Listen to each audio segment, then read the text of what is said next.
Welcome to the Gastro Girl podcast. We bring together patients, experts, and health advocates who are all here to help you optimize your health. Here's your host, Jacqueline Gollin. Hi, everyone, and welcome to Gastro Girl, the podcast that helps you take control of your digestive health, featuring expert insights, personal stories, and evidence-based guidance. Thank you to Sanofi and Regeneron for sponsoring this episode. Today, we're focused on eosinophilic esophagitis, or EoE, a chronic, often misunderstood condition that affects the esophagus and can make eating and swallowing a daily struggle. Joining me today is Matt, a passionate advocate who's been navigating EoE for years.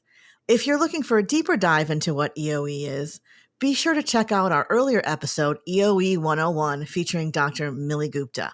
Now let's jump into this episode. Matt, so nice of you to join me today. Thank you for being on the show. Yeah, thank you for having me. So I'm so interested into learning your journey with EoE and how it began, what kind of symptoms you were experiencing, and how long it took you to receive a diagnosis. Yeah, sure. So I think let me start from the beginning. My earliest recollection of having symptoms was roughly when I was like 10, 12 years old. I was at camp for the summer, and I remember eating like a peanut butter and jelly sandwich. And it was difficult to, swallow and get down. I felt like it actually got stuck in my esophagus, sort of that lump in there, and I wasn't able to swallow anything, no liquids or even saliva or anything. But it was extremely uncomfortable. But after a couple of minutes, it eventually passed. And I just remember thinking to myself at that time, peanut butter is really dry. It's a dry food, and not thinking anything of it. And I recall having several episodes like that in between when I eventually got diagnosed when I was 18. Actually very timely because it was July 4th.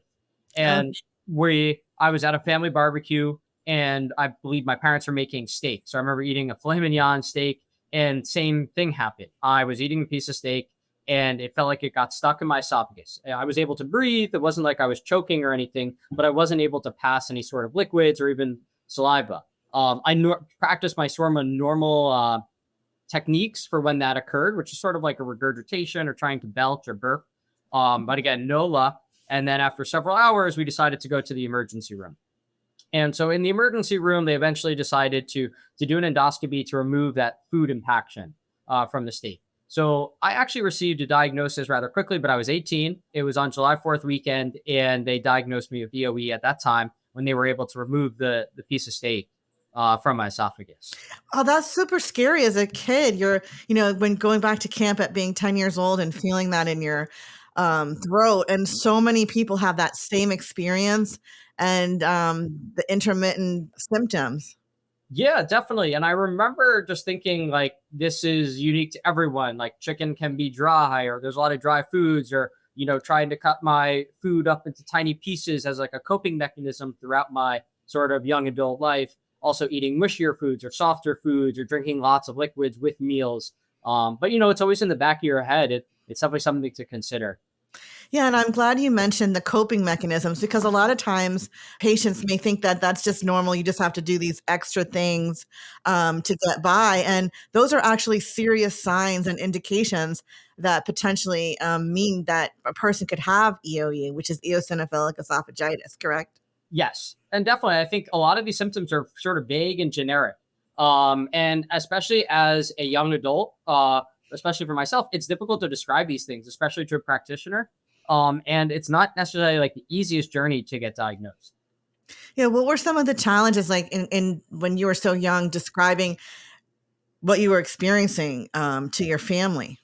Yeah, I think, again, just not being able to descriptively portray what was occurring. And also there were relatively rare instances when it did occur. I can't remember, the frequency, but I would say definitely less than 2 a year per se. Again, that's absolute maximum. And there may be years in between these sort of episodes. And at most, it sort of resolved on its own within a couple of seconds afterwards, less than a minute. So it wasn't anything that you noticeably and you have to talk about afterwards, and it's affecting your day-to-day life. Now, in hindsight, I think it was, and there were probably times when I should have described it better or described how it was impacting me. But in the moment, you don't think much of it. No, and that's why we're so pleased and grateful to have you on the show, because a lot of people may be experiencing, or their children may be experiencing, exactly what you went through. It only happened a few times that you can recall, that you were so used to doing those coping mechanisms that you really didn't realize there could be something wrong, not being able to articulate it properly to your family, to your parents. And that, could have contributed to it was, you said 10 and you were diagnosed at 18. So there's a 10-year delay in diagnosis if truly what you felt at 10 was the first sign. It could even be longer, but that's an important part of your journey. And so once you were diagnosed, what happened? Were you given options of what kind of treatment you should be on? Yeah. So I instantly met with both an allergist and an gastroenterologist to describe my treatment options. And we ultimately ended up deciding on a swallowed steroid and a PPI, or a proton pump inhibitor, for those not familiar. And so I was taking that. The issue, and I use that in air quotes, is because, again, as I mentioned previously, I was experiencing symptoms intermittently. But these medications require you to be proactive and take them every day. And so, I'm a very active person. I've always kind of been my whole life playing sports. And in my, after graduating from college, I now do a lot of endurance events. So I'm running, biking, swimming, participating in triathlons, and I'm traveling a lot. So these oral steroids required me to actually take them with a packet of Splenda, which you can imagine is actually rather inconvenient and feels slightly unhealthy as well, to take a packet of sugar with breakfast, sort of every morning, and to time it up between meals, because you can't eat directly before or after it as well. But this was at the beginning, so we didn't have some of the treatment options that we have now, which we'll get into a little later. And maybe that did you have any triggers? Like, were there specific foods that set your symptoms off? Yeah, so definitely treatment options have evolved in the time since I was diagnosed. I didn't exactly have any foods. I did allergy testing. Nothing jumped off the bat that said I was allergic to it that may be causing this. However, discussing with my gastroenterologist, they described that a large amount of patients are allergic to sort of either wheat or dairy, which may be driving some of this. And one option is food elimination diet to sort of determine which that may be, and to sort of slowly introduce those foods, or eliminate them and slowly introduce them. I opted for medication instead of doing a food elimination diet. Like I said, I'm constantly hungry and eating from all the activities I'm doing, but also I love food in general. So it wasn't something I really wanted to do. It was going to impact my quality of life. And so, yeah, over the course of many years, we had conversations with my doctors about the benefits and risks of, my current medication regimen, and then also now what I'm currently. Now, do you have any flare-ups? And if so, how do you cope with those? Yeah. Honestly, I haven't had one in several years. In the past, I can say in my younger 20s, it was related to, weekend with friends. We'd be eating late night, we'd be drinking. So those can definitely contribute to that. But yeah, for me, it's not a specific food or exposure or anything. But rather, so far so good, at least. Yeah. So, you brought up a good point. Going out with friends, as every young adult wants to do. How did you learn how to balance your social life and work with your EoE? Yeah, in my head, I tried to not let it bother me, but it definitely was on the back of my mind at times. Especially, I think the bigger part was traveling. If I'm traveling internationally, it's definitely in the back of your mind of like, oh no, what would happen if I had a flare up or another food impaction, and I'm in a country that I don't necessarily would love to get hospitalized for. That's not something I'm thinking of, and definitely something was on the back of your mind. I think it creates a little bit of anxiety, frankly. But yeah, knowing now that I'm on a medication that I'm taking weekly that sort of has abated all symptoms, and there's pathologic evidence that it's improved my symptoms as well, is a comforting feeling. Yeah, that's really important to call out, because it's not always easy, especially when you have already experienced that food impaction, to worry about that. So this is an important area, I think, of all patient journeys, is the emotional and social life impact that it has on you as a person with this condition. I guess my first question is, you're out with friends, like how did you just, and I'm asking this because I really want to help others who may be listening, give them ideas on how to navigate this, especially if they're newly diagnosed. How do you explain to your friends what's going on with you? People tease, oh, you don't want to eat that. And, how do you navigate this whole social scene? I think I kind of like, I personally own it. I'm like, yeah, I like mushy foods. I do. I like applesauce. I like cottage cheese. I like foods like that. So I lead into it personally. The other thing is I kind of describe it to them in a way they can understand. So when someone asks, like, what is eosinophilic esophagitis? It's like a phrase they can barely pronounce. And then you give them the acronym EoE, and it's like, okay, that is more digestible. No pun intended. And then I describe it to them in a way like they can understand. I say, this is the equivalent of asthma, but instead of it affecting your lungs, it affects my esophagus. And I think that's another way that's like, oh, I kind of get it now. In a way that I feel like describing it hasn't necessarily hit that point to others.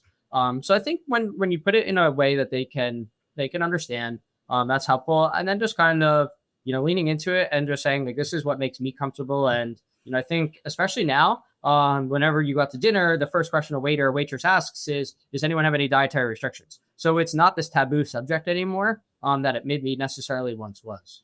I love that you said, I lean into it. That is such a powerful phrase. I lean into it. That's such a great phrase. Can you elaborate on that a little more? Because I think that's a really key point here. Yeah, I mean, like to me, it's not like a defining characteristic of who I am as a person, but like I kind of just accept it as me as part of my personality. And I kind of just accept that, and I think it's maybe a larger part of me, but it's just an aspect of who I am. Well, you sound like you're generally a positive person, and I think this is also might be a key or should be a key in how we view our diagnosis and how has your positivity helped you navigate this journey? Yeah, I think kind of I think people can get down on themselves when they're like, oh, this is a defect of me. Like I'm not this sort of perfect person anymore. And, I think I've been rather lucky, hearing other patients' story. I think, their quality of life has been severely impacted by all the foods they need to eliminate and their search for medications and, the different procedures that they've had associated with this disorder. So for me, I feel rather lucky, but also knowing that there's medications out there now that can keep this disease well controlled, that can improve your quality of life, that allows me, to travel, to have social time with friends and really not think about it. It is really an afterthought. Now, how has the support of family and friends benefited your journey as well? Yeah, I think, I lean on my family, more so for support for this. They were there for me. I think a lot of people get diagnosed when they're younger. Again, but it's hard to distinguish between those symptoms that I described before. And so I think you need to rely on your family as they navigate that sort of journey, working with physicians to find the right treatment options for you. So Matt, now I'm going to ask you for your insight. What are you on now for treatment, and how are you in remission? How are your symptoms at this stage? Yeah, I'm on Dupixent. I've been on Dupixent for some time now, and it's a once weekly injection, self-injection, and I do that myself. And I will say, like, that was a little bit of a hurdle to overcome at first. Never injected myself with anything before. So, I was never scared of needles or anything, but it's definitely just a daunting experience, but you become used to it. And again, this fit my lifestyle significantly better. It was just a couple of seconds, to do the injection once a week, out of sight, out of mind. I forget about it. And then 7 days later, I do it as part of my routine. I wake up, I, lay the pen out on the counter while I take a shower, get dressed, eat breakfast in the morning, do it every Wednesday and sort of in the middle of the week and really don't think about it until the next Wednesday. So again, with your question, like, am I in remission or anything? So when I started Dupixent, I was actually not experiencing any symptoms or, acute symptoms rather. I had a discussion about the benefits and risks of, being on medication. And what we ultimately decided was that was the best long-term decision for myself. And so I was never experiencing any acute symptoms, but we did do an endoscopy roughly 6 months after to assess the efficacy of whether or not Dupixent was working for me. So we did another endoscopy at 6 months and determined that there was sort of, like I mentioned, pathologic benefit. There was a decrease in the number of eosinophils in my esophagus at that time. So we knew, despite not having any symptomatic improvement, there was improvement going on. That's great. And that's another important point, because a lot of times patients won't have any symptoms and they feel like they can get off the medication. So I want to address two things. One is the role of endoscopy and how that plays into your journey. So can you explain, how that works for a patient like you? Yeah, I think it's our, I think everyone is going to have a different opinion on this, but a rather safe, benign procedure. They don't put you under full anesthesia. It's sort of like this twilight sort of sedation, and you go into the hospital, same day procedure. A lot of times it's an outpatient procedure as well. And they take basically a camera with a tube or a lens attached, and while they sedate you, they open up your mouth and put it down your throat and able to visualize what's going on inside your esophagus. So again, that's how I got diagnosed.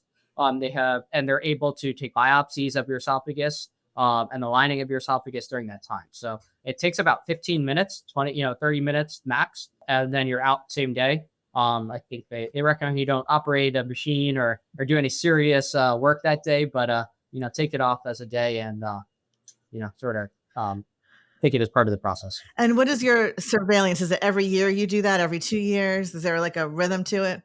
I think it's conversation with the doctor, with your physician. For me, I don't do it every year, especially because I'm not having any acute issues. If I were to start to have some issues, again, conversation to be had, whether we improve that. But I think for the first little bit, it was every year or annually. And now it's a conversation. Yeah. And what's another interesting thing is that when you first were diagnosed, Dupixent wasn't an option. How long have you been on this treatment? Yeah, so I've been on Dupixent for roughly 3 years now. Wow. That's great. And you said you're an athlete, so you can do all the things you need to do as an athlete, nutrient wise, and it's really doesn't affect anything, right? Well, I am taking down a record number of carbs. So no issues there. Like I said, that was, big concern. It's not like I'm necessarily eating bread, Right. cooking or swimming or anything, but different forms of sugar there. And it really hasn't been an issue at all. Well, this has been such an insightful conversation. Before we go, I'd just like you to share some of your tips for those who may be experiencing symptoms and not been diagnosed. And then we'll get into some tips for those that are newly diagnosed. Yeah, I think it's important to bring up any sort of concern you have to your physician, whether it's a primary care physician or your parents, depending on when you're, how old you are. Because I don't think there's no harm in doing it. If you describe to your physician, sort of anything that you feel just may be abnormal, I think is really beneficial. I think your physician has enough knowledge and expertise to sort of guide if a workup needs to take place. And the other thing is really just that, eating shouldn't be an issue, especially growing up. So if you feel like you're having any sort of difficulty or sort of issue there, I would definitely recommend speaking to a physician. And doing your best to describe it. I think we all know how difficult it is and vague these symptoms are, and they can, overlap with other conditions. So I think it's just really important to have that open-ended conversation. Thank you so much, Matt, for sharing your powerful story and the lessons that you've learned along the way. For our audience today, if you or someone you love is navigating EoE or even the symptoms that were described today, we hope that today's episode offered some encouragement, practical tips, and a reminder that support is also available for you at organizations like AppFed, and on the Gastro Girl website, as well as gi.org, which is the American College of Gastroenterology site. This episode was made possible with support from Dupixent, an FDA-approved treatment for EoE. We appreciate their commitment to advancing care and awareness for patients living with this condition. And if you found this episode helpful, please take a moment to like, subscribe, and share. It helps us reach more people who may need trusted digestive health support. Don't forget to check out our EoE playlist on YouTube for more expert interviews and patient stories, as well as across all your favorite podcast platforms. You can also listen to, like I said, you can also listen to Gastro Girl on Apple Podcasts, Spotify, or wherever you get your favorite shows. Thanks for listening, and remember, you're not alone on your digestive health journey. Thank you so much. Thank you for listening to the Gastro Girl podcast. For more information and resources, please visit gastrogirl.com. Do you have a question for Gastro Girl? Please email podcast@gastrogirl.com. The information, opinions, and recommendations presented in the Gastro Girl podcast are not a substitute for medical advice from your healthcare professional. Please consult a licensed clinician in your state regarding all matters related to your health.